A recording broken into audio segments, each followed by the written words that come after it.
The Hallmark Playhouse, which is heard during most of the year at this time on Thursdays, has nearly finished its summer vacation. Be with us when Hallmark Playhouse returns to CBS 4 weeks from tonight on September 7th. Now from Hollywood, it's time for Edmond O'Brien as...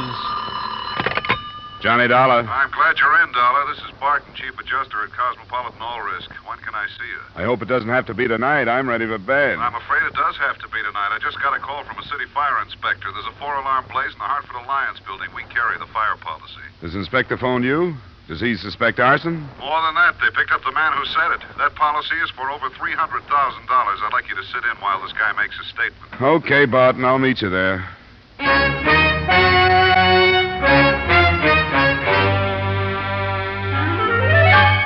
Edmond O'Brien in another adventure of the man with the action-packed expense account.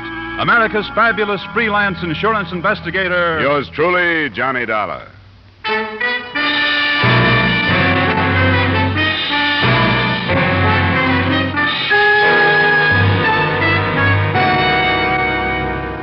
Expense account submitted by Special Investigator Johnny Dollar to Home Office Cosmopolitan All Risk Insurance Company. The following is an accounting of my expenditures during investigation of the Hartford Alliance matter. Expense account item 1, $2.50 cab fare from my apartment to the scene of the fire. Hey, Mark, can't you give us any more pressure? I'm feeding 4 lines now. Sorry. We have the chemical hose right over here, Woodruff. There it is, Captain. Watch it there, mister. Oh, yeah. Through here. We'll hit it from the third window there. Dollar. Hey, Dollar. Right over here, Barton. Hey, Barton, here. Oh, everything outlines against that blaze. I couldn't see you over here. Out of harm's way. Hey, that building was a bad risk. Is there any steel in it? Yeah, maybe a little in the plumbing, but it's no worse than most in this neighborhood. Somebody's got to insure them. Who owns it? His name is Clarence Pickett. I don't know too much about him. I understand the blaze started there in the ground floor corner office. Yeah, that's right. The Hartford Alliance Loan Company. An off-duty policeman saw it start as he was driving by and then grabbed this kid as he was heading it down the alley. A kid? Yeah, about 19 or so. They took him down, but we can question him when they get through. Then they're sure he's the one. He was running away. Hey, look at that wall below the second floor window. Yeah, get in. Get out of there. Get back away from that wall. Leave the equipment. That's it. Come on.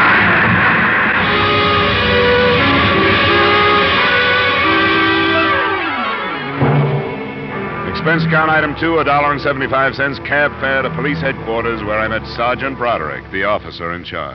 This kid's a queer one. I don't know what you'll get out of him. He wouldn't even give us a name to book him under. Nothing on him that would identify him? Nothing. He must have stripped his pockets. Well, the fact that he darn near killed a bunch of men might help loosen him up, huh? I wish you luck. Yeah, this is it. You all ready, Martin? I'm all loaded, yes. We're going in to talk to him. When we finish, I'll bring him out. He'll be in front of me. Right. What's that for? We'll get a photograph, snap one as he comes out the door. Can't get a halfway natural one any other way. Then we'll have it published and try to find out who he is. Go ahead. All right, son, get on your feet. These men want to talk to you. It won't do you any good to talk to me. I don't want to talk about anything, and I won't. Did you set that fire?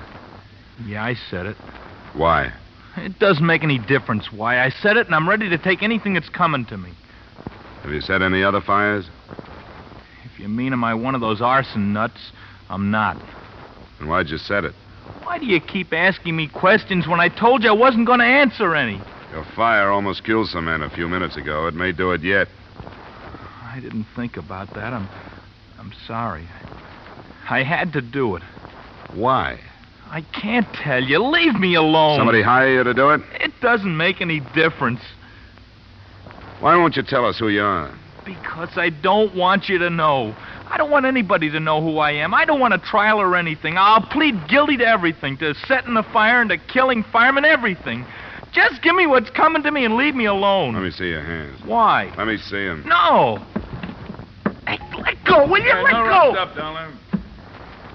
Well, that's all I want. What was that for? I wanted to find out what kind of a kid he is.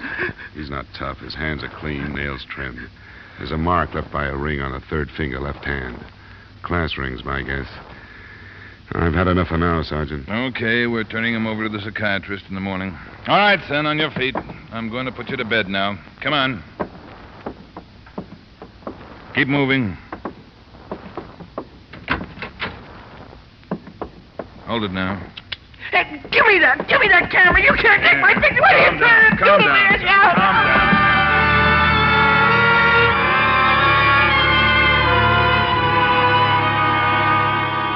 Expense account item 3, $7. Transportation and general costs the next morning spent while running down the financial condition of Mr. Clarence Pickett, owner of the burned-out building. At 1 p.m., I looked for him at his home, and at 1:45, I found him viewing the charred remains of the Hartford Alliance building.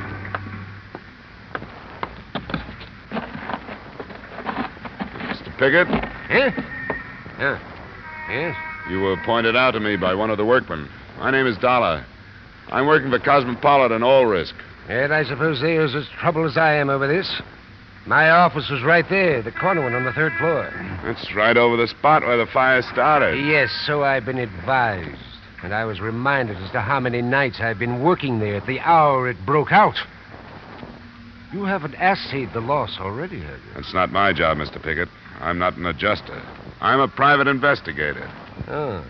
Well, I suppose under conditions such as we find ourselves, it'd be reasonable to expect investigation. Who's that strange boy? And why did he do this thing? You've seen his picture in the paper there. I was going to ask you if you knew him. I? Well, of course I'd. What are your insinuations, young man? Look, Mr. Pickett, the conditions, as you call them, are not at all clear.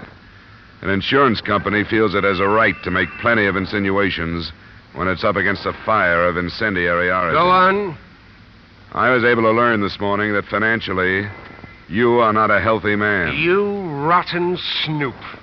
You've taken some pretty heavy losses on the exchange in the past few months. I've dealt in stocks, bonds, and property for a long time.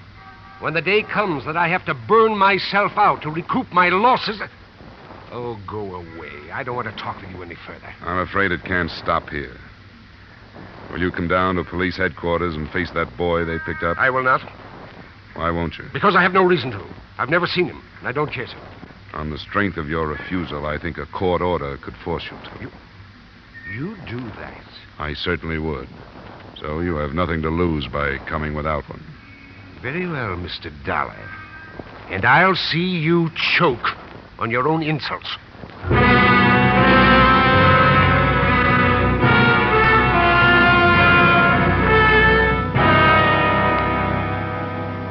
Sit down, Mr. Pickett. I want you to understand that this is routine procedure and in no way an accusation of any kind. Oh, rot. A few words to whitewash a violation of my rights. Help yourself to the desk chair, Dollar. Thank you. All right, Dr. Herbert. Will you bring the boy in now? Mr. Pickett, Mr. Dollar, our psychiatrist, Dr. Herbert. How do you do, Doctor? Gentlemen. All right, son. Remember, this is serious. Now, have you ever seen this man before? Yes, I have. What? Tell me who he is. He owns the building. He hired me to set the fire. Well, that's not true. He gave me $50 and promised me 50 more. Why, he's lying. I've never seen him before in my life. Why would he lie? How shall I know? Because he's insane. He's trying to use me to hide something else. Son, where's the money? I spent it. I didn't get the other 50. Why, these are bald-faced lies. It sounds like a scheme of the police. Well, it'll not be as easy as that. I'll not put up with it another moment. I'll seek counsel before I speak with you again. Yeah, I couldn't hold him. We can pick him up later. Either of you want any more with this one? I'll see him later this afternoon. Nothing for me right now. All right, son, come on. We'll go back to that room and talk some more. What do you think, Doctor? There is a greatly troubled and very confused young man. I could do very little to help him. A psychiatrist needs cooperation. He fought me every moment of the consultation. Think he was telling the truth about Pickett? It's hard to say. It could be true. On the other hand, as a falsehood, it could be classed as one aspect of this tremendously strong desire to keep some secret hidden. How would he know that Pickett was the owner of the building? That would be quite simple. Newspaper was shown to him this morning in an effort to force him to reveal his identity. Yeah, that's right. There's still no key to who he is, huh? None. I've learned only that he seems to be, well, shall we say, a well-bred boy, fairly well-educated, who was tortured by something in the building that he feared and hated. The fire started in the offices of the Hartford Alliance Loan Company. Do you think a debt that the boy couldn't pay off would be a strong enough motive to drive him to arson? Unless it were a debt of shame. No. Well, we have to start someplace. Loan company is a better lead than what we've had so far. Say, you sure the kid isn't making this up, that he's not a psychopathic? The psychopath is only an emotionally immature individual. And two of us can say that we have reached emotional maturity, or what it is.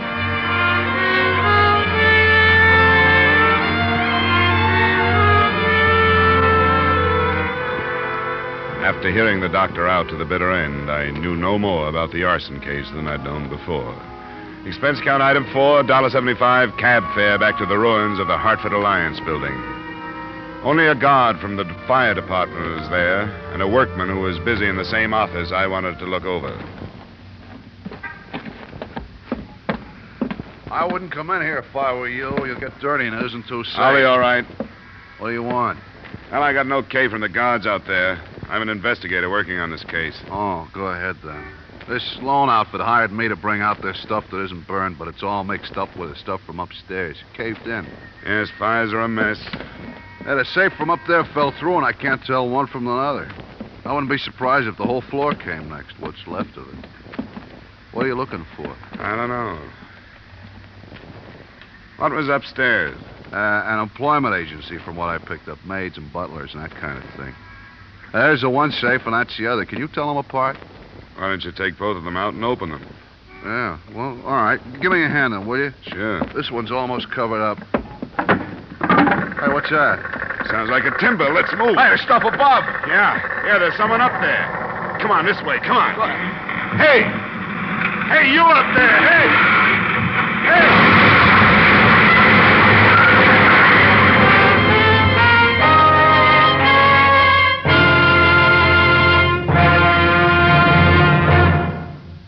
The highest standard of living, the highest wages, and the shortest hours.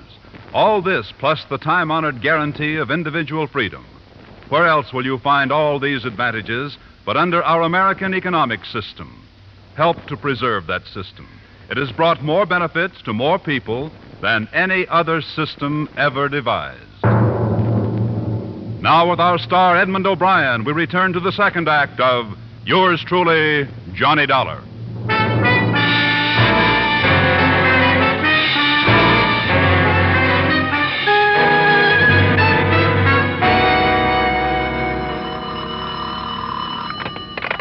Johnny Dollar. This is Bart, Johnny. How do you feel this morning? Oh, rotten.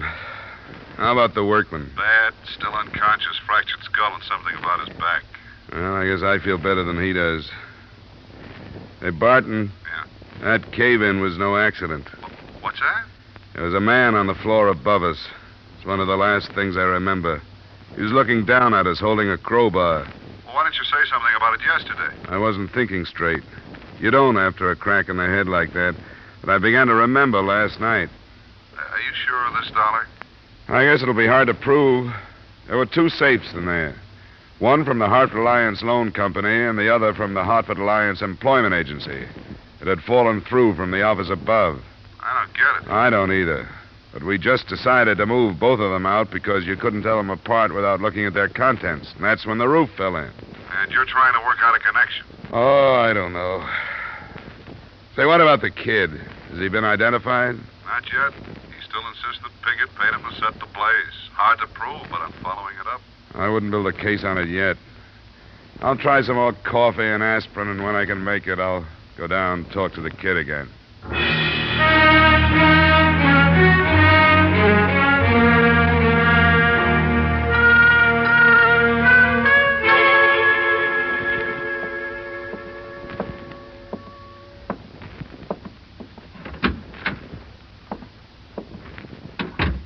What's the matter with you? Oh, get out of here, will you? I'd like to. I wish I'd never heard of you, much less seen you. But it's my job to clean this thing up. That means putting as much evidence as I can get into the hands of the people who hired me. So settle back. I might be working on you until you're middle-aged. Pickett hired me. I told you that. Speaking as an insurance man, I'd like to believe that's true. But I don't think it is. I think something in the building was behind that fire. He paid me to do it. And why would somebody try to kill a workman and me because we were pulling a couple of office safes out of the wreckage? I don't know. I don't know anything about that. Pickett hired me. What does the Hartford Alliance Loan Company mean to you? Nothing. I don't know anything about it. Or the Hartford Alliance Employment Agency? It doesn't mean anything. It doesn't mean anything. Nothing does. I can't tell you anything. Leave me alone, will you? I can't tell you anything. Please, leave me alone.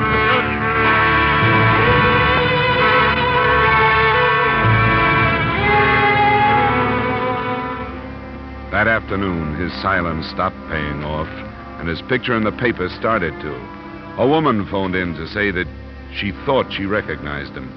And at 6 that evening, I was standing on her doorstep in the little resort village of Pine Orchard. Mrs. Landry? Yes? My name is Dollar. I talked to you after you phoned the police in Hartford. Oh, yes, Mr. Dollar. Won't you come in? Thank you. It was just the strangest thing about the way I happened to see that Hartford paper. Nobody out here takes it, you know. But I went down to the drugstore to buy a movie magazine, and something just pulled my eyes to this paper, and there was Billy Brandon. You're sure of it? I've known him since he was a tyke. I worked for his people, you know. That was before Mrs. Brandon passed on 3 years ago. I can't imagine what could have got into Billy to be in such awful trouble. Is his father still alive? Oh, my, yes, a splendid man. And they live here in Pine Orchard? Only in the summer. They're from Chicago, but they have a huge estate here, loads of money. Mr. Brandon is in Florida fishing.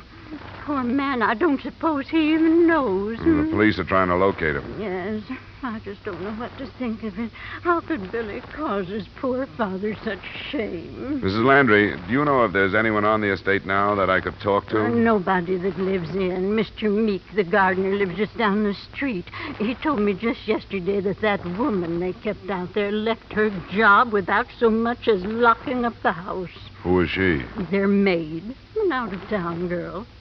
From your home, Hartford. Some employment agency sent her. Employment agency? That's what Mr. Meek told me. Mrs. Landry, do you know if it was the Hartford Alliance Employment Agency? Yes, that was it. It's their business, I suppose, but there are plenty of good girls right here in town. Mrs. Landry, what was her name? Do you know? No, I don't, but Mr. Meek lives just down the street. He'd know.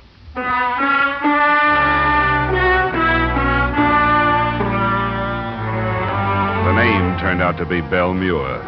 And with that information, I pried Sergeant Broderick loose from a friendly poker game after I'd gotten back to Hartford. I met him in the file room at headquarters. Come on in, Dollar. We'll see what we can dig up. Now, give me your theory again, will you? Well, according to your psychiatrist, young Brandon was afraid of something in that building. It would seem that somebody else was afraid to see one of the two safes leave. How sure are you of that? I saw a man pry the wall loose. Did you identify him? Probably not. I just caught a flash. But the fact that the Brandons had hired a girl from the agency sort of falls into place, doesn't it? Don't you smell blackmail? We'll see. You want to check our files on the girl, right? Both the girl and the manager of the agency, Benjamin Price. What's her name again? Belle Muir. M-U-I-R. M-U... here it is. M-U... Yeah, here's a Muir. Adelaide. How's that for a record? Look at that. They never learn. Mullen. That's it. No more Muirs. Can we try Price now? Sure. Here's the mail file over here. A-R-I... Price... Adolph. Dollar. Benjamin? Benjamin L. Benjamin L. Yeah, here he is. What do you know about that? What's on him? 1939, suspected of fraud, no indictment. 1944, suspected of receiving stolen goods, no indictment. Suspicion of fraud again in 48. No indictment. What about young Brandon? Can I talk to him? Won't do any good tonight. He's in the hospital under sedatives. Oh, you can't help feeling sorry for him. At least I can. Especially if it's blackmail. Yeah, I know. His father's due in tomorrow afternoon. Maybe he can do something with him. Well, I'll see if I can get authorization from the bunco detail to follow this through. Tomorrow, we'll look into that setup. Do you care if I go ahead tonight? Where are you going? Belle Muir's. Why start with her? A couple of reasons. With a background of suspicions, but no indictments like that, Price must be smart. And I'd like her to talk to him before I do. Put him on guard and see what his next move will be. Okay, Dollar. There's no way I can stop you. You've been lucky so far. Don't foul it up now. Lucky? I'll trade you my headache for your poker losses any day.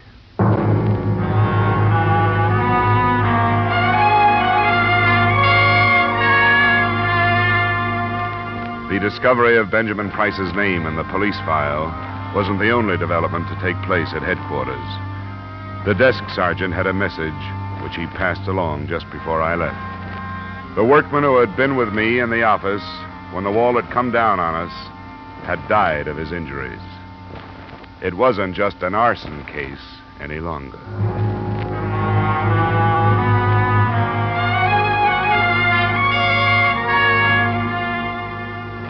I found Belle Muir at home, in a ground floor apartment, low-income neighborhood. Her reaction when I introduced myself gave me nothing. She invited me in, apologized for some nylons drying on the back of a chair, and invited me to sit down. I can't believe that Mr. Brandon would do such a thing. Why would he? I think he was being blackmailed. Oh, a nice young man like him. I don't think he'd ever do anything he could be blackmailed for. He's too nice. Have you ever heard of anybody but people with nice reputations standing still for blackmail? Oh, I can't believe it. And I don't understand about the fire. Why would he do that? To try and stop the blackmailers.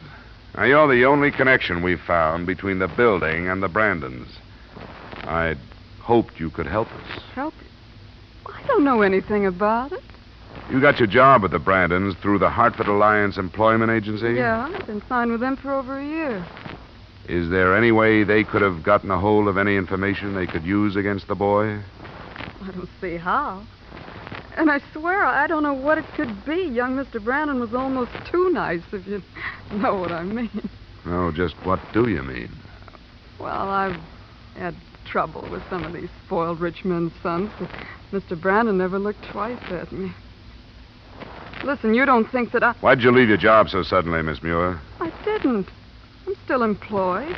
But when his father ran off to Florida and young Mr. Brandon said he was going away, I didn't see any use cooling my heels in that place away from my friends. Uh-huh, sure.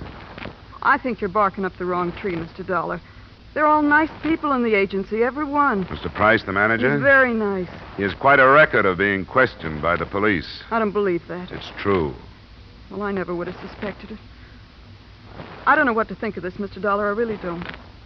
I don't either, Miss Muir. I won't take any more of your time. Thanks a lot. Well, anything I can do to help, please call on me. I said I would and left the apartment. But I got back to a position outside her door in time to hear a phone dialed and a conversation that started, "He was here."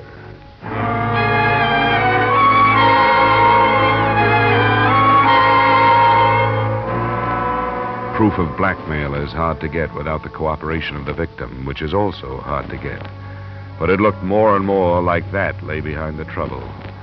The next morning, I decided to try my luck with Benjamin Price.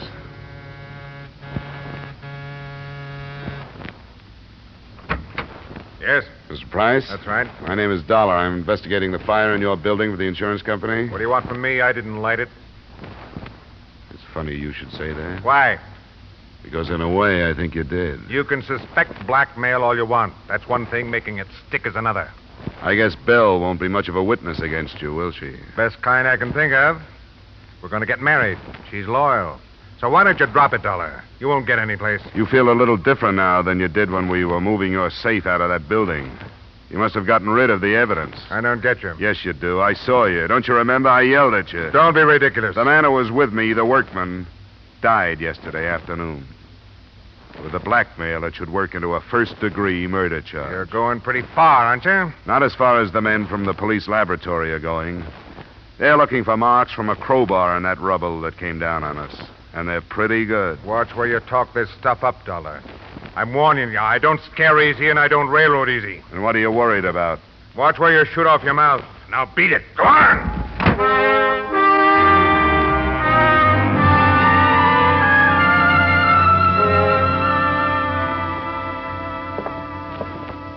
I wish you hadn't gone to him, Dollar. You said yourself he was smart. He is, but he's guilty, too. I recognize him, and he knows it.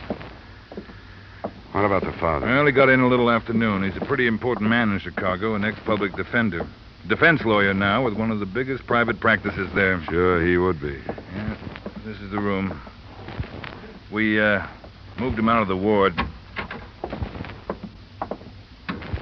Mr. Brandon, this is Mr. Dollar from the insurance company. How do you do? Mr. Brandon? Mr. Dollar, I understand that you've done a great deal of work on this situation, and I feel that it's fair to tell you that neither my son or I will make any kind of statement until we take the query under the fullest consideration.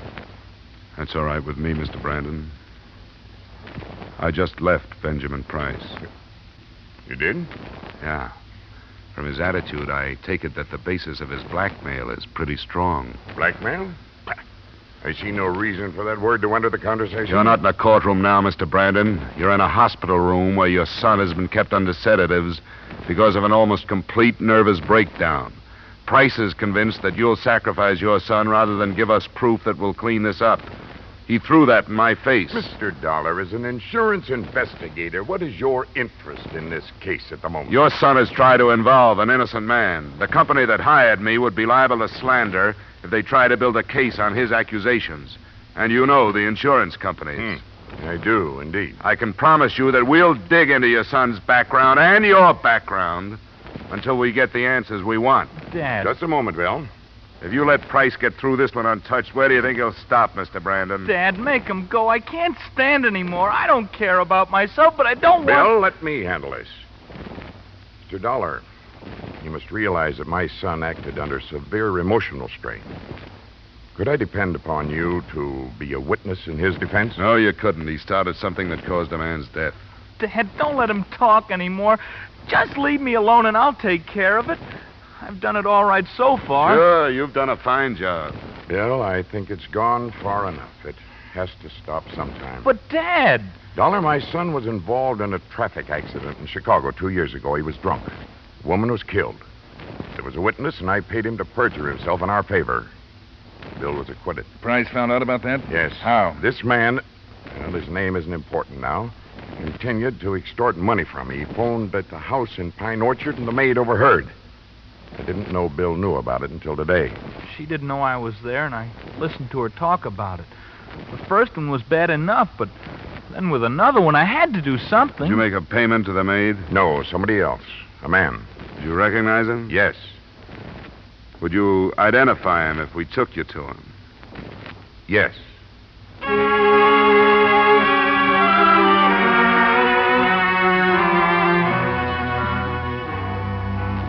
The rest, as far as I was concerned, came 20 minutes later when Mr. Brandon, Sergeant Broderick, and I stood in front of Benjamin Price's door.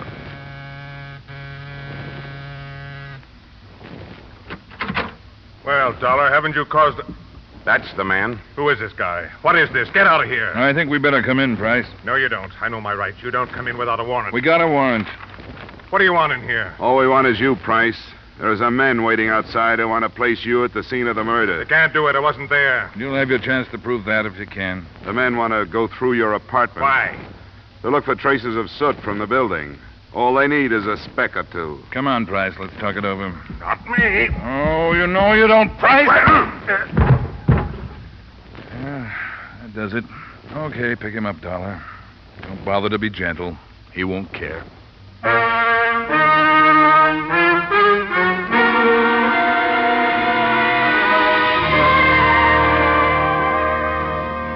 Expense account item 6, $40, miscellaneous. Item 7, $2.50 cab fare back to my apartment. I guess the company won't get far trying to avoid the payment of damages, but all of us might make a moral out of the matter. Maybe somebody has said it before. one sin begets another. In this case, the original conspiracy to perjure a witness parlayed to an arson indictment. The son, fraud and murder for Price and Belmure, and enough charges to put the father out of work for the duration. All I got out of it was a headache. Expense account total, $180. Yours truly, Johnny Dollar.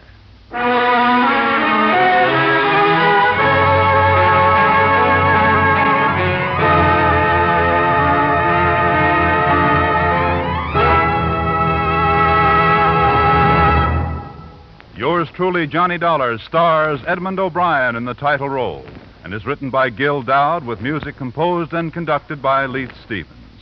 Edmond O'Brien can currently be seen starring in the Columbia Pictures production 711 Ocean Drive. Featured in tonight's cast were Hy Averback, Ken Christie, Raymond Burr, Gil Stratton Jr., Howard McNear, Ted Osborne, and Peggy Weber. Yours truly, Johnny Dollar, is produced and directed by Jaime Del Valle.